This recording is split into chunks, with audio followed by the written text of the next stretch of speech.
Hello à tout le monde et c'est encore moi, Jires Megam. Et dans cette vidéo, nous allons voir comment créer euh, un texte en 3D dans le logiciel Adobe Illustrator. Ce tuto est destiné pour tous les débutants en fait. Ce sera très facile, très pratique. En quelques clics, nous aurons terminé et ensuite, on va profiter dans la même lancée en faisant l'effet miroir et également on va incorporer notre texte 3D dans un paysage, dans une photographie prise sur internet en fait. Sans plus tarder, passons au vif du sujet. J'ouvre Illustrator comme d'habitude, je fais CTRL N, je crée un document A4, ça va aller, je crée, c'est super. Maintenant, majuscule O, je vais faire le raccourci clavier majuscule O, je vais dire, légèrement diminuer mon plan de travail ainsi. Une fois ceci fait, je vais écrire un texte 3D. Dans notre exemple, nous allons réaliser effectivement, nous allons réaliser ceci. J'ouvre afin que vous puissiez voir. Nous allons réaliser ceci tout simplement et très rapidement. Bien, j'ouvre mon logiciel et ensuite, qu'est-ce que je vais faire? Je prends l'outil texte, le raccourci c'est T. Je clique, je vais écrire 2023. J'appuie sur la touche échappe. Ensuite, j'agrandis en maintenant sur la touche Shift afin de conserver les proportions de mon image, de mon objet, pardon, de mon objet. Et maintenant, je vais changer la police. Je vais changer par du Black, Gotham Black pour avoir cette épaisseur, super, cette épaisseur.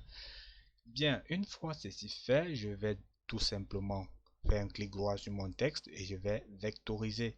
Maintenant, par la suite, je crée un dégradé. Je vais mettre du dégradé à l'intérieur, tout simplement.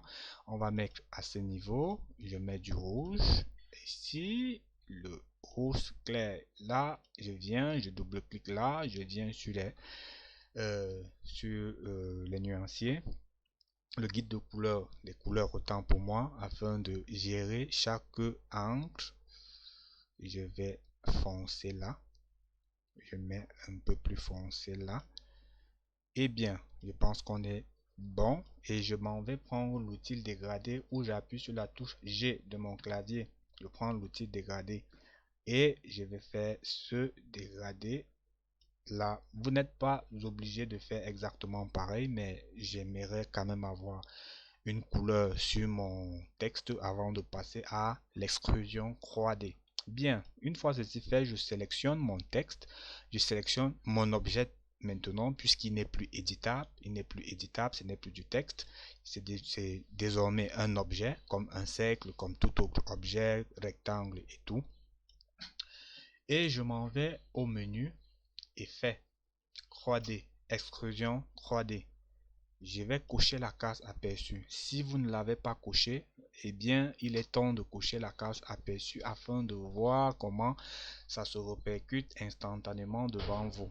Eh bien, je viens à ce niveau pour les rotations, choisir le plan, choisir son affichage. Vous pouvez régler comme bon vous semble. Je vais essayer de faire quelque chose comme ça. Je vais tourner légèrement là. Ouais, à vous de trouver la position qui vous va le plus bien. À vous de trouver la position qui vous va le plus bien. Eh bien, je pense que c'est bon de ce côté. Ouais. À ce niveau, vous avez l'extrusion. Je vais mettre ici 20 comme extrusion. Je vais mettre ici la lumière, le reflet en fait de ce côté afin de voir, de créer de l'ombre à l'intérieur de l'aide. Vous pouvez faire comme vous le souhaitez. Moi, je vais régler ainsi. Je règle ainsi. En touchant, vous allez voir au fur et à mesure son effet sur votre objet. Je trouve la profondeur très petite. Partons à cran 5, par exemple. Voilà. Super. C'est top. Bien. Je peux donc venir appuyer sur OK. Si vous voulez, vous pouvez également visiter Biseau pour voir ce qui va apparaître à chaque fois que vous allez cliquer sur une option parmi toutes ces options. Nous pouvons d'ores et déjà les faire, mais bon, je ne vais pas être très long. Bien, je vais tout simplement venir cliquer sur OK. Une fois ceci fait, je m'en vais à Objet, je clique sur Décomposer l'aspect. Super. Une fois ceci terminé, je vais isoler mon cal. Donc, je clique sur le texte, je fais un clic droit. Je dis isoler. Bien, il faut que je zoome afin que vous puissiez bien voir ce que je m'apprête à réaliser. Je vais essayer de lister ça en fait. Donc, je clique sur mon objet, je fais un clic droit, isoler le groupe sélectionné. Vu que j'ai fait le clic droit sur la partie grise, c'est lui qui se retrouve isolé. Je refais la commande, isoler le groupe sélectionné. Ça me permet de les avoir en partie détachés. Du coup, je vais cliquer sur ça pour éviter l'effet d'escalier que vous pouvez remarquer là. Vous voyez, pour annuler cet effet escalier, il est vrai que lorsque je vais utiliser cet effet, ça va rendre ma couleur unie et nous allons voir disparaître notre effet de dégradé, qu'a donné la lumière récemment. Eh bien, cela m'importe peu, ce n'est pas l'objectif de ce tutoriel. Je vais donc venir afficher les Pathfinder que nous avons vu dans la vidéo précédente. On a un Fenêtre Pathfinder que voici. Et ensuite, je viens cliquer sur Réunion.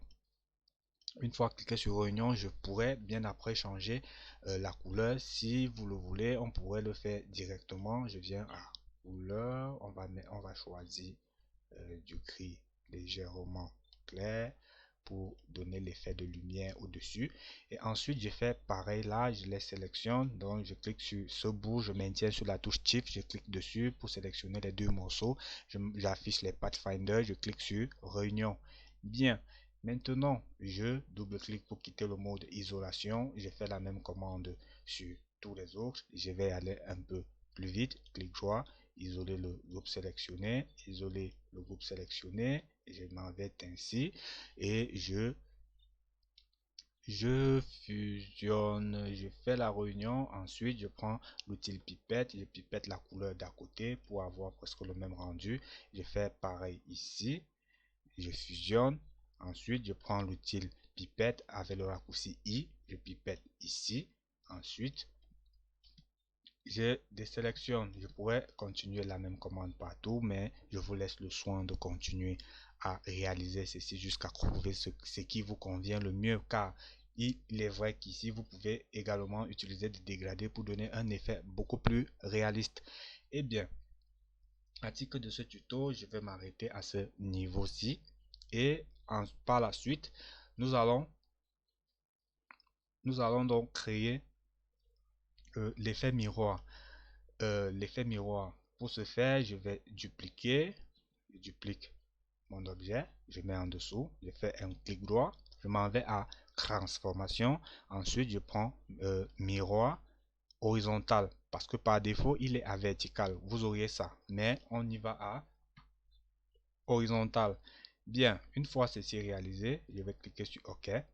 Et maintenant, ce qui me reste à faire, vu que mon texte a l'air d'être incliné, d'avoir un plan, donc c'est évident que nous n'aurons pas un alignement l'ex en dessous de l'ex exactement. Donc l'effet escompté est bien ce qu'il en sera. Maintenant, qu'est-ce que je fais? Je vais donc, pour vous montrer comment faire l'effet miroir directement, je vais prendre l'outil rectangle en appuyant sur la touche M de mon clavier, ou bien vous venez là, je trace un rectangle, ainsi. Ensuite, le rectangle étant tracé, je prends directement l'outil sélection, c'est déjà un réflexe pour moi. Je prends l'outil sélection et je m'en vais appliquer le dégradé par défaut qui est du noir sur blanc. Ensuite, je change l'angle de dégradé à 90 degrés. Nous savons donc que pour que mon effet passe, la partie visible doit avoir du blanc, la partie à masquer sera en noir. Il faut que j'augmente l'intensité du noir. L'intensité du noir, autant pour moi, le terme exact n'est pas vraiment là, ici. Et ensuite, j'inverse. Le noir, c'est pour masquer. Oui, j'inverse. Car nous voulons que les premières, la partie visible sera le bas de mon texte incliné. La partie à masquer sera le haut. Donc, une fois ceci fait, je sélectionne les deux objets à la fois. J'affiche transparence. Si vous ne l'avez pas, vous venez à fenêtre, transparence, et je clique sur créer un masque. Créer un masque. Une fois ceci fait, je reviens cliquer sur le masque en question. Là, je prends mon outil dégradé là et j'essaye d'étirer mon dégradé là. Je cherche également à masquer uniquement le bas, les têtes de mon texte. C'est parfait. Nous allons laisser à peu près là. Si j'essaye de monter pour que vous puissiez voir, là vous voyez, comme vous pouvez le remarquer, je ne peux pas déplacer le texte du dessus. Oui, il faut que je revienne sur le calque en question. Et maintenant, je sélectionne les deux objets que voici. Voilà, nous avons terminé avec l'effet miroir. Qu'en est-il donc? Qu'en est-il si nous souhaitons incorporer en donnant un effet réaliste? Je vais mettre ceci de côté là. Ensuite, je reviens avec mon texte là. Je pourrais également la réduire. Je m'en vais sur Internet. Je cherche, voilà la photo que j'ai déjà prévue là. Il vous est tout simplement taper dans le moteur de recherche Google Images. J'ai tapé photo et je vais copier cette image. Je copie cette image. Je m'en vais ici. CTRL V pour la coller. Je dézoome et je mets à l'échelle mon image. Je mets à l'échelle mon image. Nous allons faire déborder là. Et je centre. Super. Maintenant, un clic droit, disposition, arrière-plan. Super. Maintenant, je vais descendre avec mon texte quelque part là pour mettre au sol. Et à ce stade, nous avons l'impression que notre texte flotte. Nous allons gérer cette situation directement. Je prends l'outil rectangle. Vous pouvez utiliser ce que une autre forme. Tout dépend du rendu que vous souhaitez avoir. Je vais prendre l'outil rectangle pour moi. C'est bien. Je mets en noir, tout simplement. Oui. Ensuite, qu'est-ce que je fais? Qu'est-ce que je fais pour la suite? Pour la suite, en gardant mon rectangle sélectionné, je clique sur mon image et je fais un clic droit, disposition, arrière-plan, pour faire en sorte que mon objet que je viens de tracer s'en va en arrière-plan. Je peux prendre l'outil sélection directe. Je prends l'outil sélection directe où j'appuie sur la touche A, l'outil sélection directe. Je clique sur les pointes. Je vais essayer. Attention, je clique sur la pointe, je maintiens sur Shift et je ne lâche pas.